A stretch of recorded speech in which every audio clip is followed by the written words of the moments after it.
과 사무엘하 1장 1절에서 16절까지의 말씀입니다. 구약성경 461면입니다. 사무엘상 31장 1절부터 6절, 그리고 사무엘하 1장 1절에서 16절입니다. 먼저 사무엘상 31장 말씀 1절에서 6절 말씀 함께 제가 먼저 읽고 교독하겠습니다. 461면 제가 먼저 읽겠습니다. 블레셋 사람들이 이스라엘을 침해 이스라엘 사람들이 블레셋 사람을 앞에서 도망하여 길보아 산에서 엎드러져 죽으니라.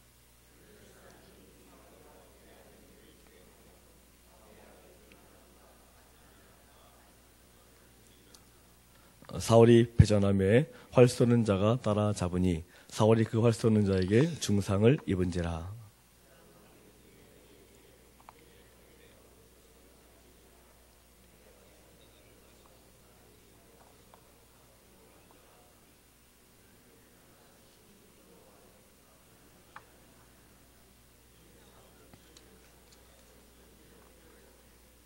무기를 든 자가 사울이 죽음을 보고 자기도 칼 위에 엎드러져 그와 함께 죽으니라.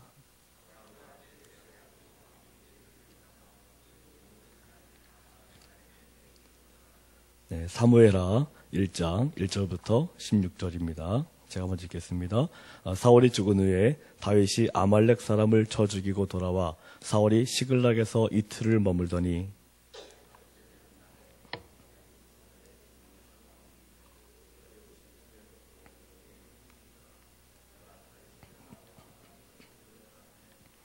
다윗이 그에게 묻되 너는 어디서 왔느냐 하니 대답하되 이스라엘 진영에서 도망하여 왔나이다 하니라.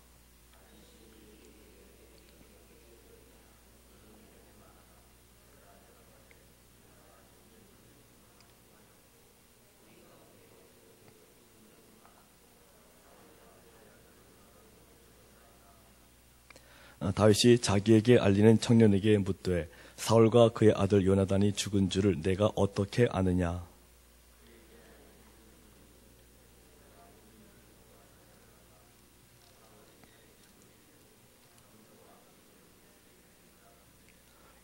사울이 뒤로 돌아 나를 보고 부르시기로 내가 대답하되 내가 여기 있나이다 한즉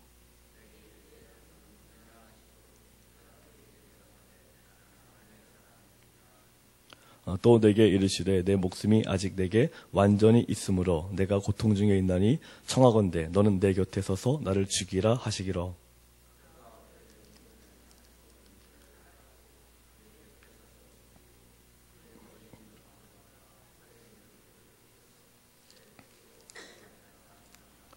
이에 다윗이 자기 옷을 잡아 찢음에 함께 있는 모든 사람도 그리하고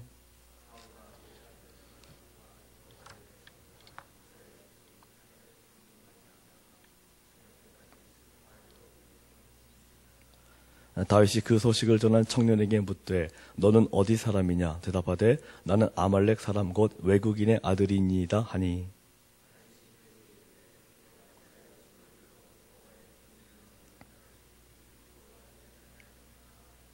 다윗이 청년 중 한 사람을 불러 이르되 가까이 가서 그를 죽이라 하매 그가 침해 곧 죽으니라.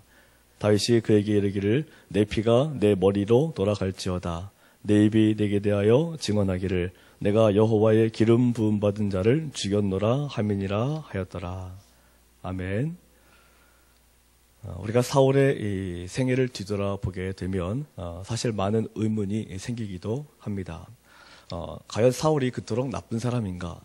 무슨 큰 죄를 범했다고 하나님께서 택하신 왕을 하나님께서 버리셨을까?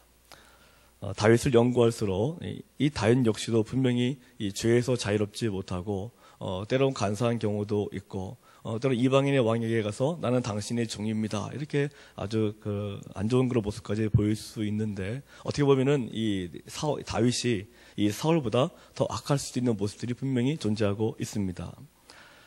사실 이 다윗이 더 악하나 아니면 사울이 더 악하나 하는 그런 문제는 인간적인 그런 관점이지 하나님께서 바라보실 때는 모든 인간은 전부 다 똑같습니다.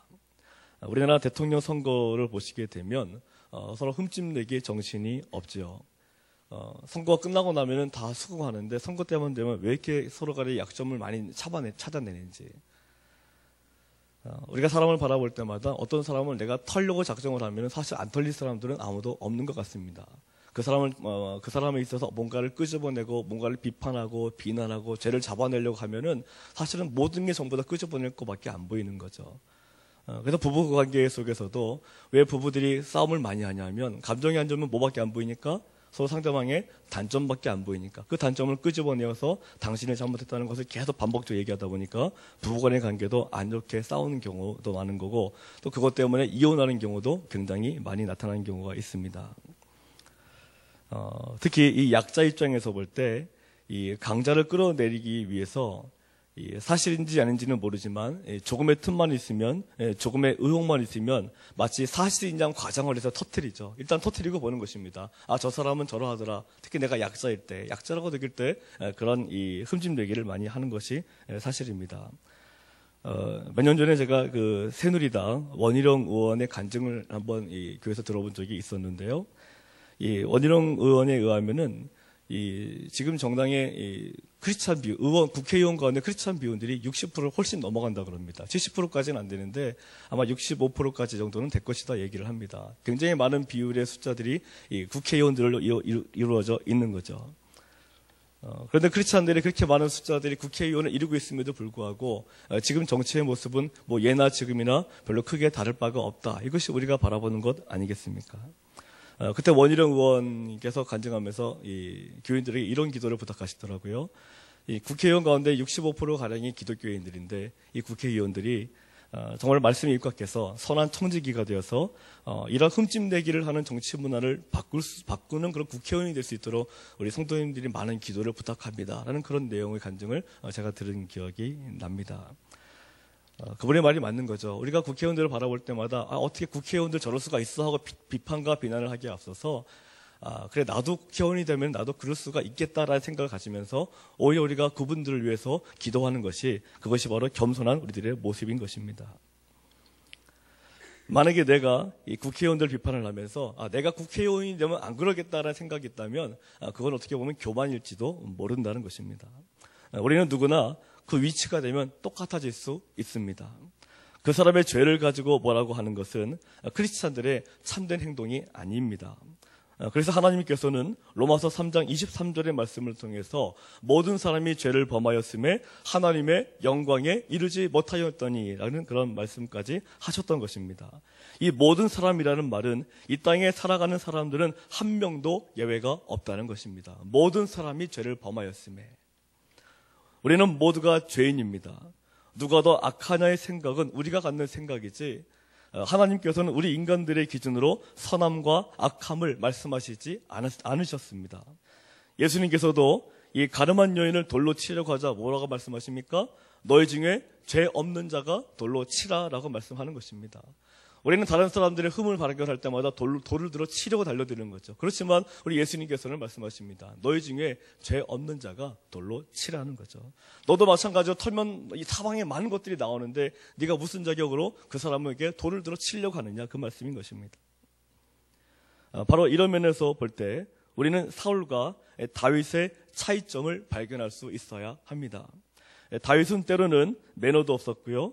인간들의 행동 기준으로 볼 때 부족하고 큰 죄인이기도 합니다. 죽어야 마땅한 죄인입니다. 그러나 이 다윗은 죽어야 마땅한 죄인이지만 그 죄를 하나님 앞에 내어놓고 끊임없이 회개하면서 하나님 중심으로 살아보려고 자기 나름대로 최선의 노력을 다했습니다.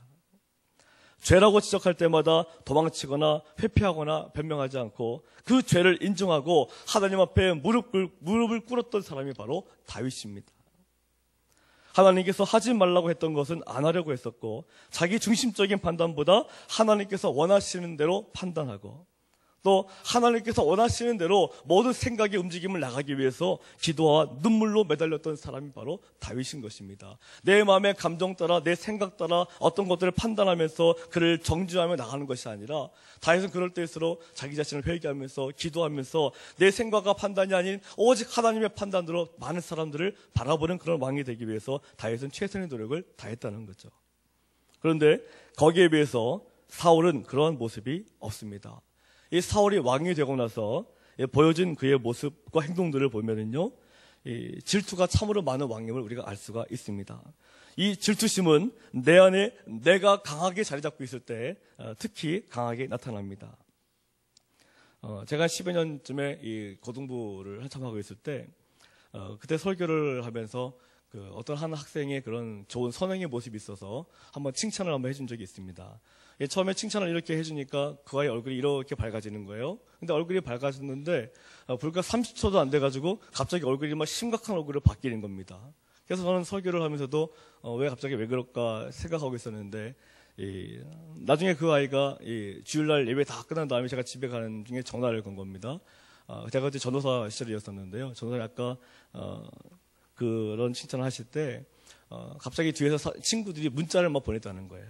그래 너 참 잘났다 이런 식의 문자들을 계속 보냈다는 겁니다. 그러니까 누군가가 칭찬을 받는 것, 내가 칭찬을 받는 거는 괜찮은데 다른 누군가가 칭찬을 받는 것에 대해서는 내 마음이 심각하게 요동을 친다는 거죠. 대단한 칭찬도 아니었거든요. 근데 설교 시간에 그 한마디 했다고 뒤에서 계속 문자를 그 아이에게 직접적으로 문자를 보내면서 그래 너 잘났다, 너 최고다 이런 식으로 계속 조롱하는 문자들을 보냈다는 거예요. 이 가인과 아벨 사건의 핵심이 무엇입니까? 가인의 질투로 말미암아 아벨을 죽였다는 게 핵심이지 않습니까? 내 마음속에 내 중심적인 판단과 생각이 가득 차 있으면 우리는 다른 사람들을 죽일 수도 있는 것입니다. 전에 드라마의 내용 가운데요. 성혜교하고 원빈이 나왔던 드라마가 하나 있습니다. 이게 겨울동아지, 가을동아지 그 드라마가 있는데 그 드라마를 보면은 그 성혜교라는 배우가 100여병인가를 걸려서 시한부 인생을 살아가고 있었는데요. 이 성혜교를 2명의 남자가 좋아하죠. 한 명이 원빈이고 한 명이 다른 배우였던 거 하도 오래된 드라마라 잘 정확히 안 나지만 이 두 남자 배우들이 좋아하는데 성혜교는 원빈을 좋아한 게 아니라 다른 어떤 남자를 더 좋아했었던 것 같아요. 근데 그때 제가 기억나는 드라마의 내용이 원빈이 이 성혜교를 굉장히 사랑하는데 근데 성혜교를 병원에 가서 시한부 인생에 누워있는 성혜교를 보니까 성혜교의 마음은 다른 남자한테 가 있단 말이죠. 그때 원빈이 그때 유명한 대사를 했습니다.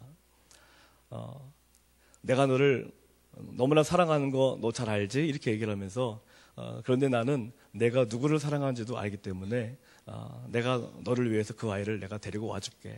그 아이와 함께 너의 마지막 인생을 잘 마무리하기를 바란다면서 눈물을 흘리면서 뛰어나갔던 그 모습을 지금도 기억이 납니다. 오래전 드라마 얘기거든요. 내가 정말로 어떠한 사람을 사랑하게 되면 질투라는 게 사실 자리를 잡히지 않습니다. 사랑한다고 하면서 질투한다는 것은 어떻게 보면 거짓말일지도 모릅니다. 진정한 사랑 속에는 질투가 없는 것이 정답일지도 모릅니다. 하나님은 우리를 향해서 질투하신 하나님이라는 말씀하셨지만 그렇다고 하나님께서 그 질투 때문에 우리를 무너뜨리신 적은 한 번도 없습니다. 오히려 그 질투 때문에 우리를 더 많이 사랑하시고 더 많이 이해하시고 더 많이 용납하신 것이 우리 하나님이시라면 우리 인간들은 어떻습니까? 질투가 나면 사랑하는 사람도 매장시켜버리고 사랑한다는 사람도 생각지도 못했던 범죄로 그를 이게 험한 짓을 하는 경우들을 우리가 뉴스나 그런 걸 통해서 많이 지켜보고 있지 않습니까? 이 진정한 사랑은 질투의 마음까지도 이길 수가 있는 것입니다. 그리고 이 질투의 마음을 이겨낼 수 있는 진정한 사랑의 모습이 있을 때 아름다운 그림이 그려질 수 있는 것입니다. 그래서 저는 그 드라마 다 잊어버렸는데 그 장면은 지금도 기억이 납니다. 참 아름답게 느껴지더라고요. 저게 사랑하니까 그 사랑하는 사람이 더 사랑하는 사람에게 그 자리를 양보해주는 그 모습이 지금까지도 제 마음속에 기억에 남아 있습니다. 사울이 질투가 분노로 바뀌어가면서 결국 망가진 삶을 살게 된 거 아니겠습니까? 그러다 결국은 오늘 본문에 본 것처럼 어떻게 됐습니까? 자기 목숨까지도 스스로의 판단으로 자살을 하지 않았습니까? 결국 사울은 그 질투 때문에 자기 인생을 망쳐버린 대표적인 사람이라면 다윗은 무엇으로 망가진 삶을 살아갈 수 있었겠습니까? 이 다윗의 삶은 억울한 상황들이 너무나 많았죠. 그 억울한 상황 때문에 다윗이 충분히 분노할 수가 있었습니다. 그러나 다윗은 자신의 감정보다, 자신의 그 억울함보다 하나님 아버지의 말씀이 더 중요했습니다. 하나님께서 무엇을 원하시는지가 더욱더 중요했다는 거죠. 그래서 눈물 골짜기를 지나고 사망의 음침한 골짜기를 지날지라도 오직 하나님만 의지하면서 힘을 내던 사람이 바로 다윗이었습니다. 다윗은 그래서 자기를 죽이려고 달려드는 그 사울을 죽일 수 있는 기회가 몇 번 있지 않았습니까? 하지만 그때 다윗은 사울을 죽이려고 한 적이 없습니다. 분명히 죽일 수 있는 기회가 있었음에도 불구하고 다윗은 하나님이 기름 부은 종을 내가 죽일 수 없다 해서 다윗은 사울을 죽이지를 않았었죠. 오늘 본문 역시도 이런 다윗의 모습을 잘 보여주고 있습니다. 다윗은 자신을 괴롭힌 원수가 죽었을 때 기뻐하지 않고 있습니다.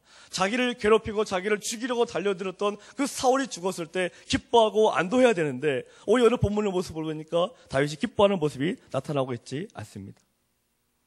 이 사울을 죽인 자는요, 어떻게 보면 이 다윗을 위한 1등 공신 아니겠습니까?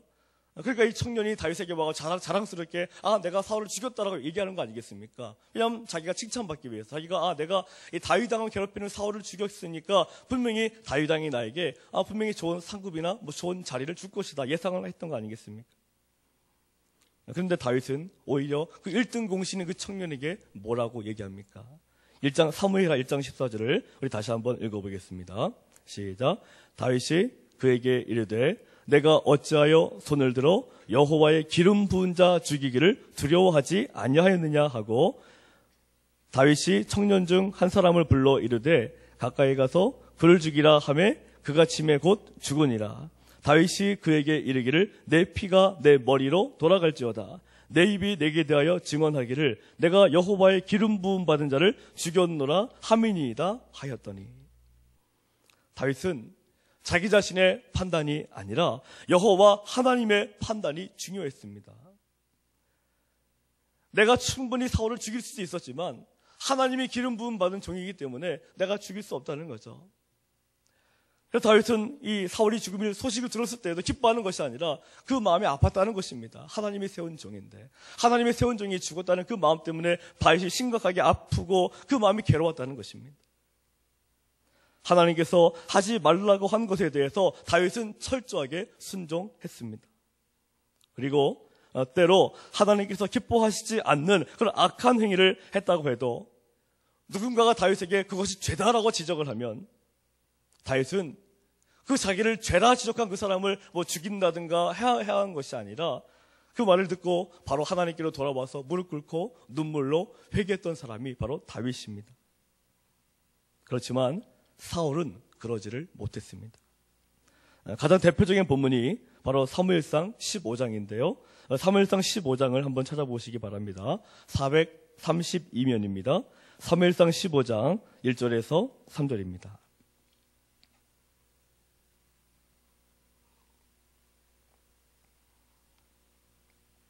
사무엘상 15장 1절에서 3절입니다. 함께 보겠습니다.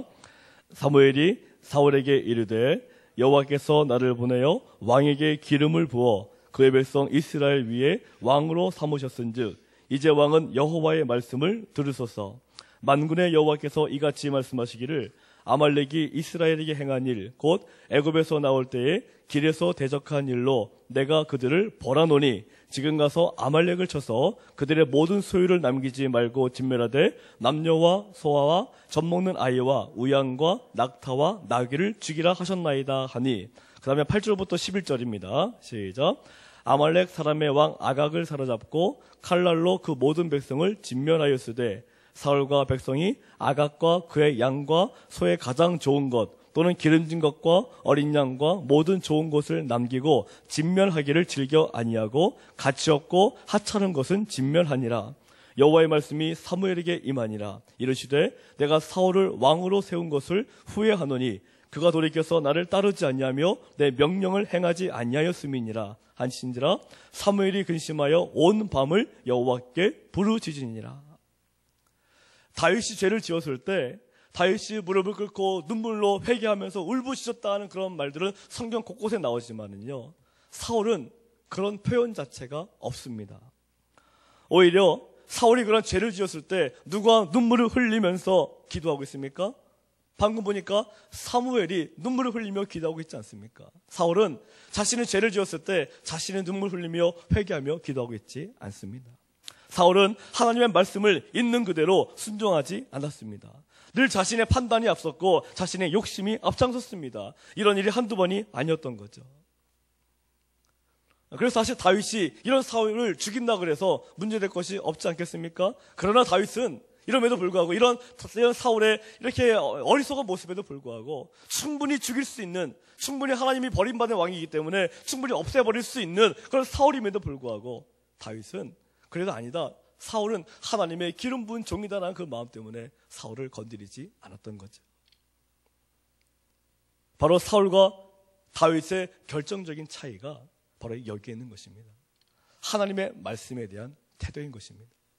내가 비록 억울한 일을 당하고 내가 비록 힘들고 고통스럽지만 하나님이 아니라고 한다면 안 하는 것이 바로 다윗의 태도인 거죠. 하지만 사울은 어떻습니까? 하나님이 아니라고 해도 내가 어리면 내가 하는 것이 바로 사울인 것입니다. 우리 인생은 내가 만들어가는 것이 아니라 하나님께서 만들어가는 것입니다. 내가 심판하고 내가 처분하는 것이 아니라 하나님께서 심판하고 하나님께서 모든 것들을 만들어 가시는 거죠. 오늘 아침에 오신 성도님들께서는 내가 다윗 같다라고 생각하십니까? 아니면 내게 사울과 같은 그런 요소가 있다라고 생각을 하십니까? 부족하고 죄 많은 우리가 이 땅을 살아가면서 하나님의 보호하심과 인도하심을 경험하기를 원하신다면 우리는 이 다윗과 같이 하나님의 말씀에 즉각적인 반응을 보일 수 있어야 합니다. 때론 내가 맞는 것 같고 때론 내가 옳은 것 같아도 그래도 하나님의 말씀에 그래도 그것이 아니다라고 말씀하면 내 감정을 접고 하나님의 말씀을 순종하며 나가는 그런 분이 바로 하나님의 축복의 자리 가운데 들어갈 수 있는 분인 것입니다. 오늘 하루도 사울같이 하나님의 말씀을 쉽게 생각하지 말고 하나님의 말씀보다 나의 판단과 나의 감정을 우선시하는 어리석음을 범치 않는 우리 모든 성도님들의 삶이 되시기를 주님의 이름으로 축원합니다.